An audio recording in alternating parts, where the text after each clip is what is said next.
promover esta atividade para comemorar o Dia Mundial da Alimentação e convidamos aqui a doutora Tânia Parece, nutricionista, cá no nosso concelho, trabalha na Santa Casa da Misericórdia, se não estou em erro, e vai-nos dar aqui vai-nos sensibilizar, todos nós, porque não é só as crianças e os jovens que precisam de ser sensibilizados, somos todos nós, crianças, jovens e adultos, para os cuidados a ter numa alimentação do nosso dia-a-dia. O que é que devemos ter para ter uma alimentação equilibrada, entre outros cuidados a termos, e também talvez alertar para as consequências de uma alimentação desequilibrada.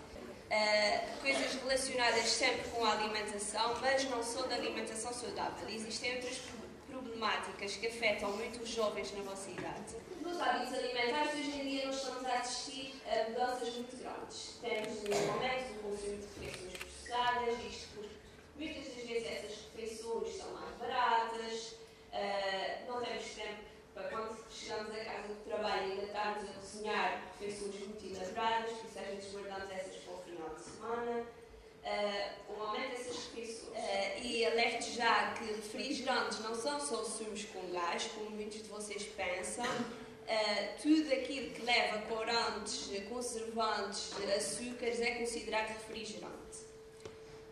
Uma diminuição no consumo de frutas e hortícolas, que todos vocês sabem que é muito importante, e um aumento do consumo de gorduras e açúcares simples. Quanto aos estilos de vida, o sedentarismo, que é aquilo que mais se vê por aí, sentados a ver televisão, ao computador, a jogar. O tempo de aulas também não ajuda, porque são tempos em que vocês estão sempre parados, por isso há que aproveitar as aulas de educação física e fazê-las sempre, não é arranjar desculpas esfarrapadas de ai, tenho dores de barriga, tenho dores de cabeça, tenho isto, tenho aquilo. Fazer sempre as aulas de educação física, aproveitar pelo menos esses dias em que vocês têm as aulas, que não estão a pagar nada por elas. Há muitas pessoas que pagam para ter o mesmo tempo que vocês têm de aulas de educação física num ginásio, e vocês têm isso de graça, por isso deviam aproveitar. E claro, uma diminuição das atividades ao ar livre. Já hoje em dia quase ninguém salta a corda, joga a bola na rua, tirando alguns rapazes que ainda vão jogar a bola, dão um passeio a pé. É muito raro já ver isso. Quase sempre estão sentados em casa a ver televisão. Esse homenzinho que fazia de tudo para arranjar alimento e corria quilómetros até conseguir. Por isso é que muitos dos vossos alunos, se calhar, ouvem dizer porque hoje em dia só se fala dessas coisas e de doenças e de alimentação, e antigamente a gente comia de tudo e não nos fazia mal. Porquê? Porque eles trabalhavam nas terras, porque eles mexiam-se mais. Hoje em dia não. É isso que faz com que nós tenhamos excesso de peso? Não. Apesar de que há outros fatores que também influenciam, obviamente, a nossa carga genética também pode ter alguma influência, mas o balanço energético, que é aquilo que nós ingerimos e aquilo que nós gastamos.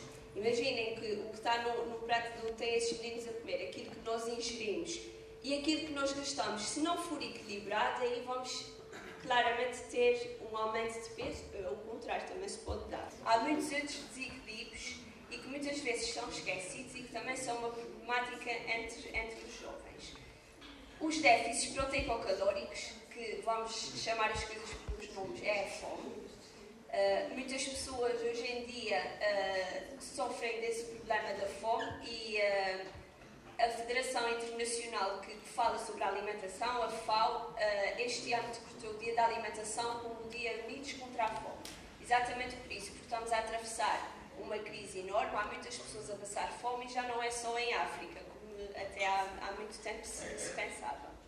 As doenças do comportamento alimentar, vocês ouvem mais falar da anorexia e bulimia, mas existem outras, que também são causadas por desequilíbrios alimentares, apesar de também aliadas a outras consequências psicológicas, e doenças crónicas, como a obesidade, a diabetes, que muitas crianças hoje em dia já sofrem de diabetes.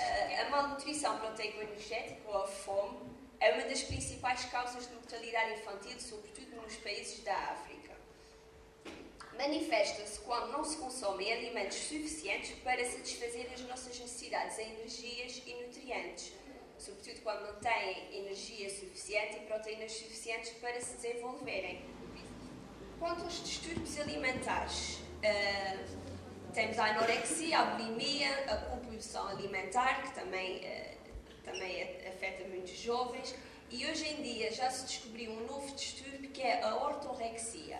Eu não vou falar muito desse, mas se vocês tiverem curiosidade em saber o que é, são pessoas que vivem obcecadas com uma alimentação saudável. Tudo é saudável na sua conta, peso e medida. Também não vamos chegar ao ponto de ser obcecados. Essas pessoas vivem a contar calorias, a ver... A anorexia, então o que é a anorexia? É um medo exagerado de ganhar peso e gordura, mas nesse caso as pessoas medem na balança e não veem realmente se é gordura ou não.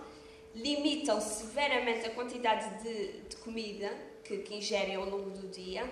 Geralmente essas pessoas conseguem passar durante um dia inteiro, já em fases mais avançadas da doença, com uma maçã só.